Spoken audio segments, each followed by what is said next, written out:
मायावती आज किसी परिचय की मोहताज नहीं है। बसपा सुप्रीमो को कौन नहीं जानता। देश के तेज तर्रार नेताओं में उनकी गिनती होती है। मायावती अब लिखा हुआ भाषण पढ़ती हैं, लेकिन 26 साल पहले तक वो बिना लिखे ही रैलियों में जोरदार तरीके से बोलती थी। उन्हें दूर दूर से लोग सुनने आते थे। 1996 में सब कुछ बदल गया। हुआ ये कि मायावती के गले का ऑपरेशन हुआ और एक ग्लैंड निकाल दिया गया। इसके बाद वो मंच पर जब भी आई अपने साथ एक कागज लेकर आई। आज हम मायावती के उस ऐतिहासिक भाषण की कहानी आपको सुनाते हैं, जिसमें उन्होंने जनता से 5 सवाल पूछे, फिर उसका जवाब दिया। जनता लहालोट हो गई और बसपा का वोट शेयर बीजेपी से आगे निकल गया। सिलसिला शुरू होता है 14 अप्रैल 1984 से, जब मायावती को कमान मिली। 14 अप्रैल 1984 को कांशीराम ने बहुजन समाज पार्टी बना ली थी। मायावती की उस वक्त पार्टी में नंबर 2 की पोजीशन हुआ करती थी। पार्टी के विस्तार के लिए जन जागरण अभियान शुरू किया गया और इसकी कमान सौंपी गई मायावती को। हर दिन कभी पैदल, कभी साइकिल से, कई रैलियां वो खुद किया करती थी।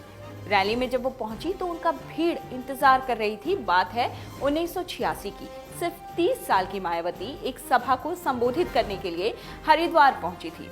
उस वक्त हरिद्वार यूपी का हिस्सा हुआ करता था। वहां उन्होंने जो भाषण दिया वो इतना ऐतिहासिक था कि सारे दलित और पिछड़ा वर्ग के लोग जुट गए। मायावती ने 5 सवाल पूछा और फिर उसके जवाब दिए। नतीजा ये रहा कि 1989 का लोकसभा चुनाव जीत गई। बसपा का वोट शेयर बीजेपी से बढ़ गया। आइए एक एक करके जानते हैं वो सवाल कौन से थे, उनके जवाब क्या थे और मायावती जीती कैसे। पहला सवाल था कि क्या कोई ऐसा दलित है जो कांग्रेस सरकार में फला फूला हो।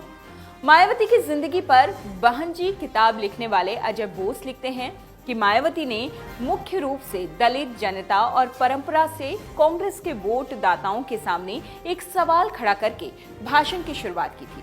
वो पूछती थी, क्या आप लोग मुझे ऐसे दलित व्यक्ति का नाम बता सकते हैं जो पिछले 40 सालों में कांग्रेस सरकार की आर्थिक योजनाओं में फला फूला हो या उनकी आर्थिक योजनाओं के कारण फला फूला हो।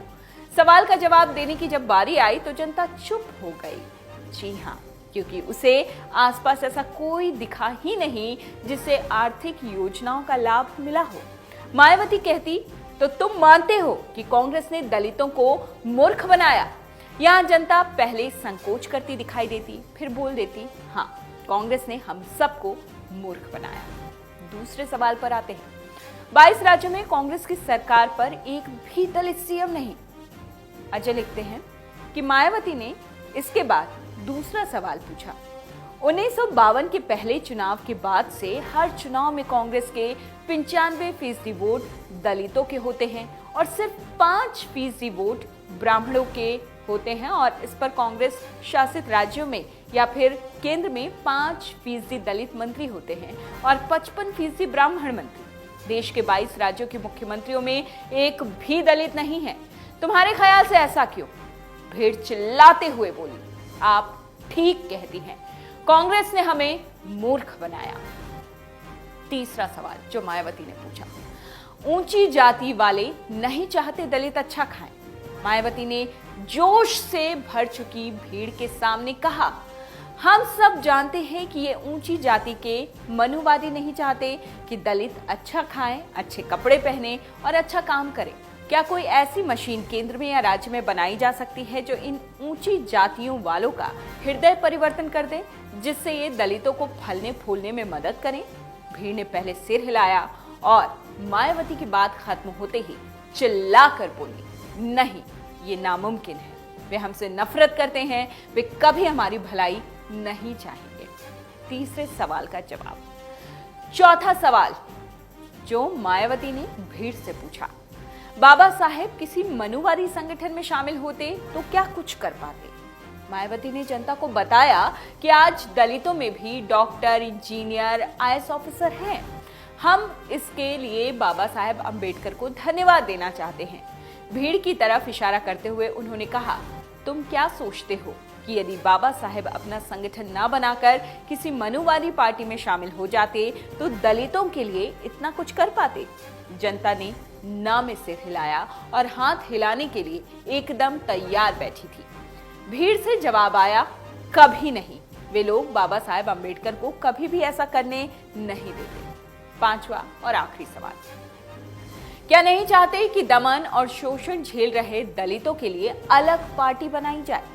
30 साल की मायावती अब निर्णायक बात करने के मूड में आ चुकी थी। उन्होंने कहा कि क्या अब तुम लोग ये नहीं चाहते कि आबादी के ये 85% लोग जिनका दमन और शोषण हो रहा है वो एक अलग पार्टी बनाए? क्या तुम्हें उस दिन का इंतजार नहीं है जब ये बहुसंख्यक लोग अपने हाथ में सत्ता लेकर अपने भाग्य का परिवर्तन करेंगे? मायावती के इस आखिरी सवाल के बाद जनता ने नारा लगाना शुरू कर दिया था। नारे थे, कांशीराम तुम संघर्ष करो, हम सब तुम्हारे साथ हैं। मायावती तुम संघर्ष करो, हम सब तुम्हारे साथ हैं। मायावती के इस भाषण के बाद जब उनकी सराहना की गई तो वो दोगुनी ऊर्जा के साथ पार्टी के विस्तार में लग गई। 15 अगस्त 1987 को दिल्ली की जामा मस्जिद पर भारी भीड़ के सामने उन्होंने भाईचारा बनाओ कार्यक्रम किया। मुस्लिमों से अपील की कि वो दलित पिछड़ी जातियों के गठबंधन में शामिल हो जाएं। इसके लिए उन्होंने कहा 1947 से पहले देश में 33% मुस्लिमों के पास नौकरी थी, आज सिर्फ 2% मुस्लिमों के पास नौकरी है। भाषण का असर कुछ ऐसा हुआ कि कांग्रेस के मुस्लिम वोटर्स घूम गए। नतीजा ये रहा कि बसपा को 1989 के लोकसभा चुनाव में 10% वोट मिले। ये बीजेपी के 7.5% से 2.5% ज्यादा थे। Video desk अमरुजाला.com। डाउनलोड करें अमर उजाला ऐप और पाएं खबरें लगातार।